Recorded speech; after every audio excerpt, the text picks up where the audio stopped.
we just know that the name of the victim and that he was shot dead. But this is just a murder, so this is not that serious to the Toronto police. Daniel, thank you very much for speaking to ANI in a very short notice. I'll begin by quickly asking you, two Indian students were found murdered in Canada in a fortnight.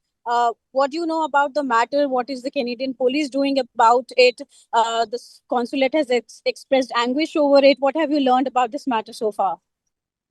Okay, so I mean, the two murders are probably not connected because they're in different provinces, more than a day's drive away from each other. So, the most recent murder in Toronto, if we know it's a murder, we just know that the name of the victim and that he was shot dead.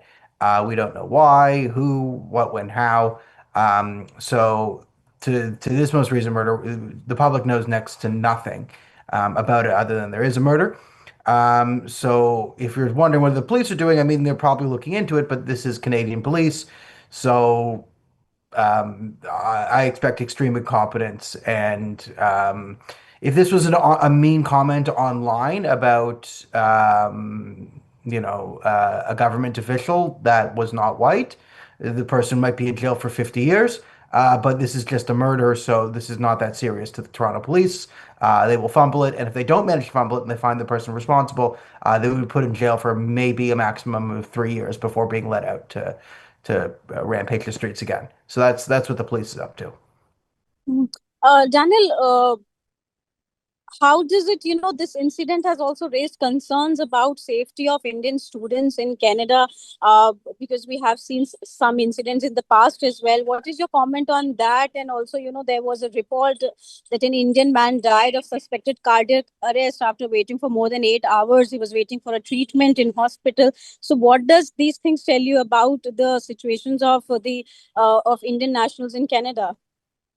Well, okay, these two things are completely unconnected. Okay, so to go to the hospital, and this is what every Canadian. This is not an Indian discrimination. This is socialized medicine and the Canadian healthcare system not being updated to handle. I mean, we are a country of 30 million people.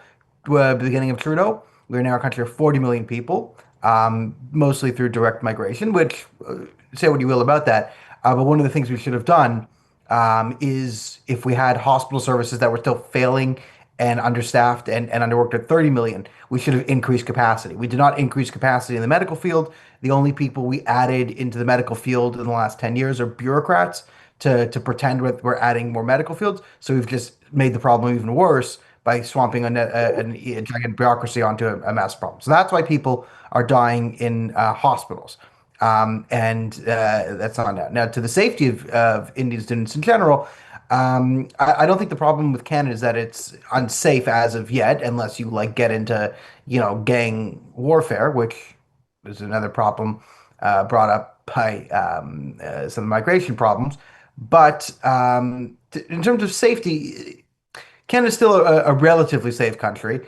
Um, I think, I've been to India. I've driven on the roads there. I think you're more likely to die in a car crash on an Indian highway than you are to die in a homicide, most places in the world. So, in terms of safety, I think the safety risk is not really what we're talking about. I mean, you're talking about more a climate of discrimination that's growing, and that's a problem, right? Because most Indians, if they would come here, would not be murdered and shot dead. And if that's your line for safety, then it's whatever. But are things getting a little bit more uncomfortable socially in Canada, especially as it goes for immigrants, particularly Indians? Yes, yes.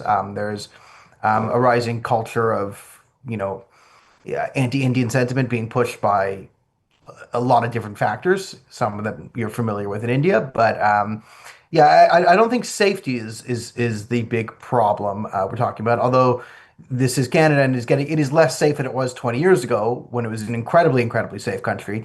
Now it's just a pretty safe country instead of a very safe country. Mhm. Daniel, just one more question talking about those Indian students dying. How does this incident fit into the broader context of violent crime in Toronto this year? And are police or city officials offering any insight into trends or patterns that might help the public understand the risk? No, the police offer no insights of value whatsoever. And this is sort of, yeah, this is the slow decline of the Canadian institutions where, a shooting 20 years, 15 years ago would have been massive, massive news, but now we're growing more accustomed to homicide in the city and in the country. So that's unfortunate. And what are the police doing? The police are a big part of it too, through either negligence. Some of the police officers are good, but again, the police boards and the politics around policing, we've sort of imbibed this sort of depolicing strategy. So the Canadian theory of policing says that crime comes from racism, and police cause racism. So when you have crime in certain areas, the answer is not to use police to stop crime. It's actually to blame the police, take the police away, and enable just because the police are causing racism with racial profiling and all the ridiculous things that they come up with in a university classroom. But essentially to say, after 10 years of Trudeau, this has turned the country much, much less safe. So the police are demoralized. The good police are demoralized.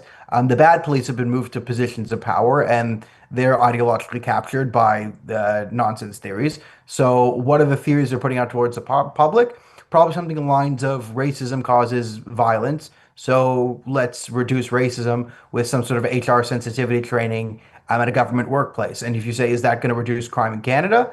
The answer is no, it's not. But we're going to continue to. We're not, I don't think anyone believes it, but we're going to continue to push it because again, it's quite lucrative for the people who get the contracts to do that, and most of them are involved in the Liberal Party in some way. So that's sort of what we're doing with the crime. We're doing nothing productive about the crime. There will be continuing to crime. It will get worse. It's not as bad. It's not like a slum in Bangladesh where you got to fight your way to the top. It's still a first world country, but it is on a downward trend in terms of safety. But it's not at like you're safer in Canada than you are in the border of India and Pakistan, dancing between those two armies.